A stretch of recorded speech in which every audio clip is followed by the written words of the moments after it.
নমস্কার বন্ধুরা, আজকে আমাদের ভাদরা গ্রামের পাশে লাইন ওই পারে একটা বয়স্ক মহিলাকে সাপে কামড় দিছে। তো সেটা দেখতে যাচ্ছি আমরা।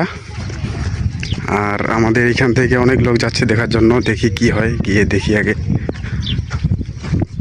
আর এই যে আমি যাচ্ছি। আর গ্রাম অঞ্চলের মানুষদেরকে বেশিরভাবে সতর্ক করতেছি যে আপনারা ঘাস কাটাকাটি খড়ি আনা থেকে একটু সাবধান থাকবেন। গ্রাম অঞ্চলে একটু সাপ পোকামাকড়ের উদ্ধার বেশি, সবাই সতর্কভাবে চলাফেরা করবেন। দেখুন